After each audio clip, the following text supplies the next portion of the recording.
Introduction. Dear reader, if you have looked at the title of this book and felt an interest in the subject, you are one of a very small group of people. Even among spiritual practitioners, we find egos that are heavily defended and fortified with arguments proclaiming the usefulness of the ego. Some teachers will proclaim that the ego is neither good nor bad, which is what you want to say if you're collecting followers. If there is something which leads us away from the real and into the unreal, then we should understand that it is bad. This is the delusional nature of the ego, which is always leading us into the unreal, and therefore the ego is bad. The ego is delusional madness. Most everyone sees their ego as their friend and will not tolerate any attack on its right to exist. Amma comments on the true nature of the ego. A true devotee completely surrenders to God. He longs for God to kill his ego. That he will not be able to surrender to God, or that God won't destroy his ego, is a true seeker's greatest fear. Look at the fierce form of Kali, the Hindu goddess. Kali is the destroyer of the ego. Because a true seeker wants to be free from the ego, he will love this aspect of the Divine Mother.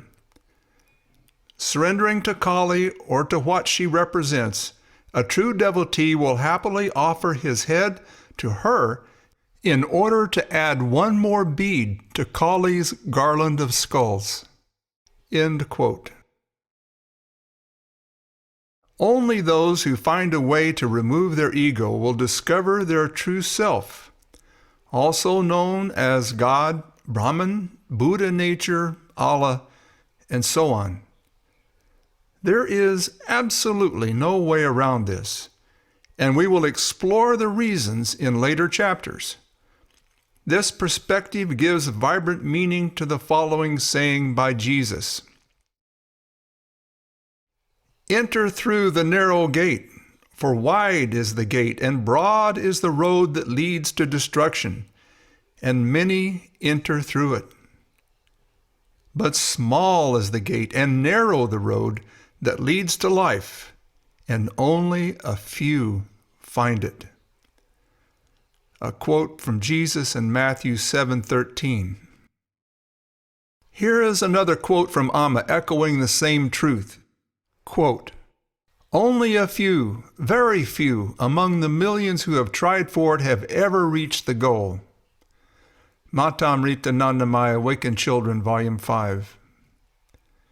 And in the Bhagavad Gita, only one in very many strive for spiritual success, and only one in very many of those come to know me truly.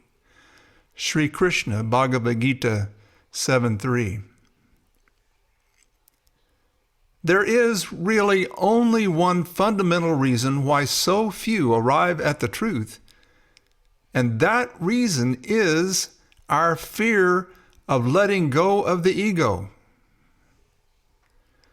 There are few human beings on this planet that have ever examined their ego and mind. Not only have they not done any exploration, they have absolutely no inkling that this is something one should do. It is as if everyone is asleep in a dream, the dream of being an ego. The upshot of this is as follows. We were born into a world in which everyone believes themselves to be an ego and therefore separate from God, nature, and others. Unless we were very fortunate and born into a family of self-realized spiritual beings, no one told us the truth about ourselves. Our parents, teachers, priests, rabbis, and yoga instructors were all sound asleep in the dream of the ego. They should have said to us, "You're not a body and you're not an individual person. You're free, unbounded, and limitless awareness, which is the eternal abode of the dance of self-luminous love, peace, happiness, and joy." In his book, The Four Agreements, Dr. Don Miguel Ruiz does a wonderful job of stripping away the illusion of our dream and revealing the true nature of our human experience in the first chapter titled Domestication and the Dream of the Planet. Here is an excerpt. In the dream of the planet, it is normal for humans to suffer, to live in fear, and to create emotional dramas. The outside dream is not a pleasant dream.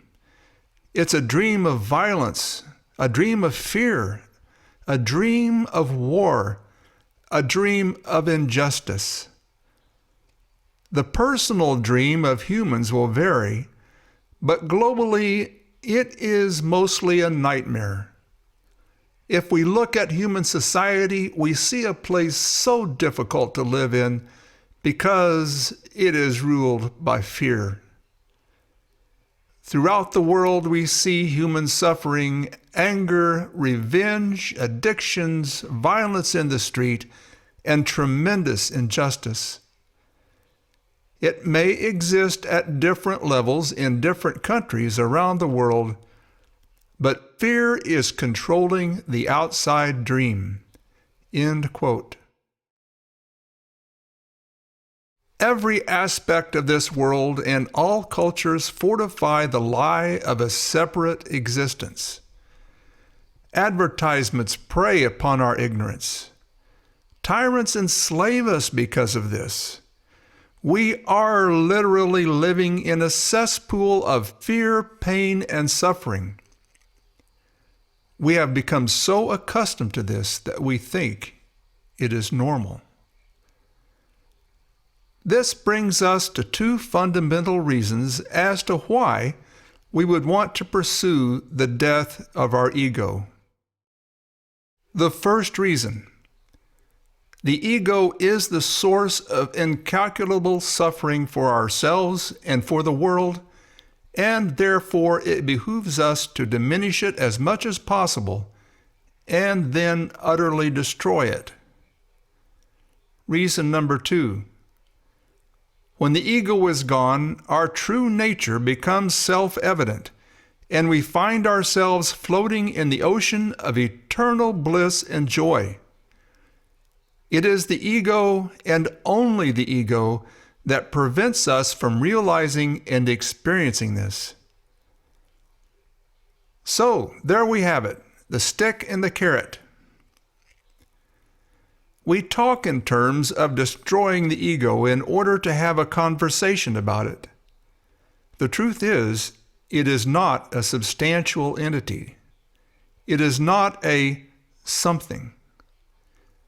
It is an illusion conjured in our minds, in our imagination, that has rooted in the fertile soil of our ignorance. We ourselves have created it, just like we might close our eyes and imagine a dollhouse or a red fire engine. We have been imagining the ego, or the I, for so long that it has become firmly entrenched in every aspect of our mind and our psyche, so that we can no longer see that it is only something we are imagining. As long as we live in this confusion and take the imagined I to be real, then it will have the reality we give it. What we are really destroying is the ignorance that allows us to assume the existence of a separate I. This is the path to self-realization or God-realization. On one hand, we are doing spiritual practices and making efforts to move towards the divine, and on the other hand, we are throwing the heavy sandbags of the ego out of our balloon so that it can soar into the stratosphere of cosmic consciousness. This book is about sandbag removal. The short of it is that we want to read this book because we are not content, not happy, confused, and at a loss as to how we might justify the world, which is a cesspool of fear, torment, and misery. This book is a discussion as to why this is true and the paths that are available to get out of it. Here is an important notice. The primary mission of this book is to bring the ego into view and explain how it functions. This will help remove the fear of being rid of the ego, and this knowledge will allow us to observe and interrupt the subconscious mechanisms of the ego.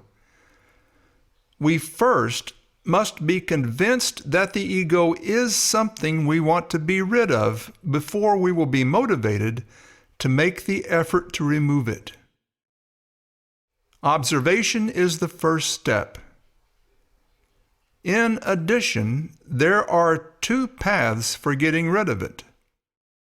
These two paths, devotion or bhakti, and knowledge of the self or jnana, are discussed as brief sketches toward the end of this book.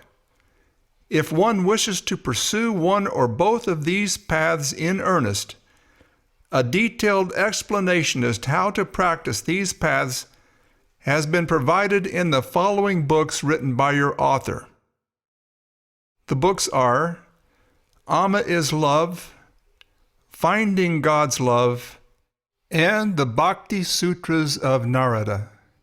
These are for devotion, bhakti. The books for knowledge of the self or the path of jnana are The Light of Primordial Awareness and the Upanishads in the Light of the Divine Mother.